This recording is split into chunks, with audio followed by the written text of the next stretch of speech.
Olá pessoal, eu sou o professor Andrei Fernandes e quero convidar todos para participar de uma aula sobre Roma Antiga.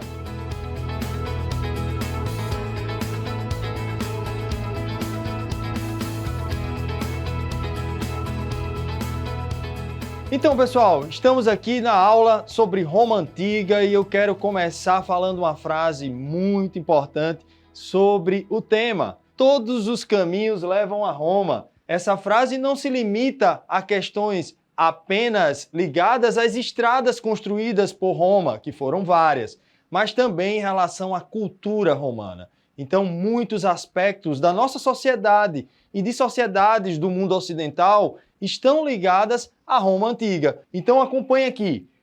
A história de Roma é dividida tradicionalmente pelos historiadores em três fases: monarquia, república e império.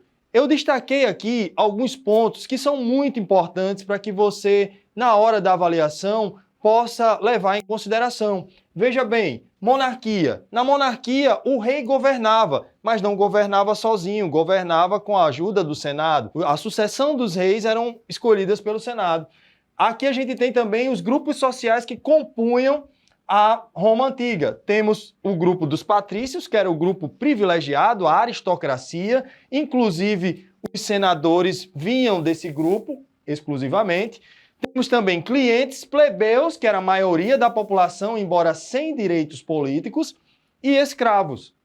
Então, na monarquia, atente-se para esses detalhes. Primeiro, a forma de governo, rei mais senado, e os grupos sociais que compunham a monarquia. Aí a gente vai passar agora, então, para a república. Na república, nós temos já uma forma de governo diferente. Vamos ter que não há mais reis, os reis foram abolidos pelos patrícios depois de uma revolta no ano 509, inicia-se uma nova forma de governo que os romanos não sabiam exatamente definir e definiram como coisa do povo, res publica, coisa do povo, que significa bem público. Então, a partir de agora, a gente vai ver o povo podendo participar mais da política, mas o povo, esse povo, era ainda o povo patrício, ou seja, a aristocracia. Era formado na República por Senado, magistrados e Assembleia. O poder agora estava mais dividido, tinha representações do povo. No contexto da participação da República, a gente vai ter um probleminha. Na verdade, um problemão. Por quê? Os mais pobres não podiam participar da política. Se eles não participam da política, qual o problema?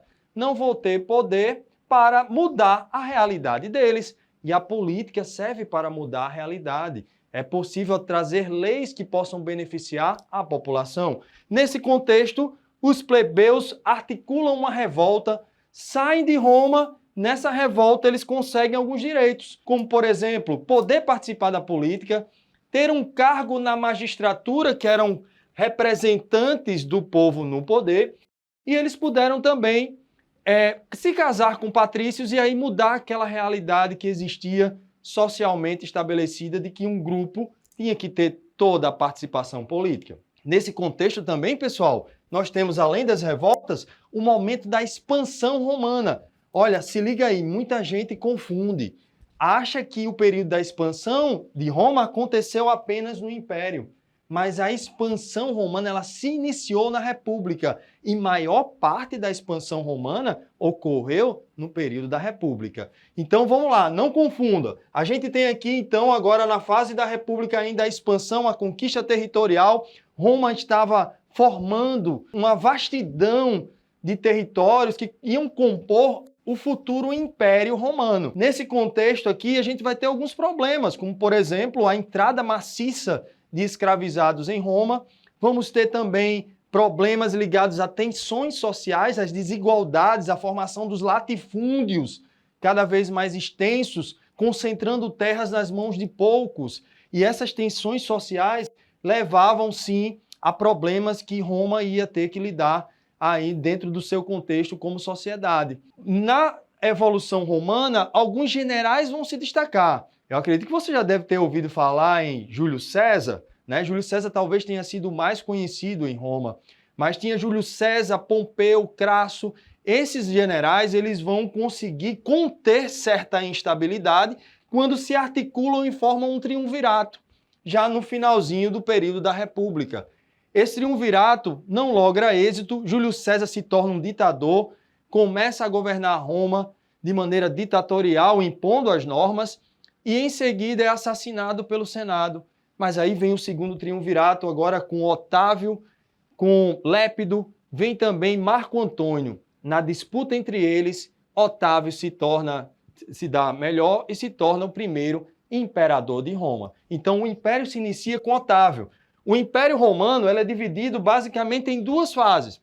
A gente tem o Alto Império, que foi o período da ascensão romana, e temos também o Baixo Império, que é o período da decadência. Então se liga aí, Alto e Baixo Império. O Alto Império, vamos ter como característica básica aqui as ações, as estratégias para manter a estabilidade do governo. A estabilidade foi mantida inicialmente com a política do pão e circo. Acredito que você deve ter ouvido falar também. A política do pão e circo era utilizada para manter a população sob o domínio do imperador. Como assim? Dando diversão e dando também alimento em troca desse apoio. Política do pão e circo. Pão, alimento mais comum da época, e circo, o entretenimento, que tem a ver com as apresentações, principalmente lá no Coliseu Romano.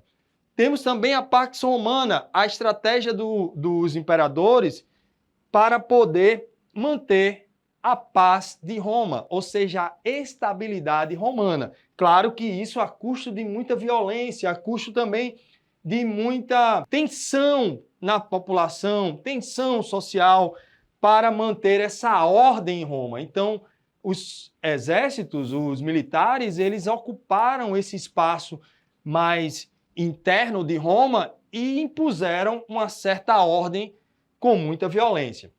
Mas diante de muitas situações ligadas à crise, o mau governo promovido por alguns imperadores, temos também a questão da crise do escravismo, a inflação em Roma altíssima, a pressão dos povos além das fronteiras, conhecido como bárbaros pelos romanos, germânicos, começaram a interferir na estabilidade romana. E aos poucos, o grande império romano vai ruindo e vai chegando ao fim. A gente tem aí que no ano de 476, o Império Romano foi invadido pelos germânicos. Esses germânicos que invadiram o Império Romano eram os érulos que puseram fim a esse grande império que marcou toda uma época e que ainda hoje traz cultura que interfere, que envolve a nossa, e inclusive muitas palavras e muitas obras vêm dos romanos antigos. É isso aí, pessoal. Orientações muito importantes para a avaliação do Enem. Eu fico por aqui e até a próxima.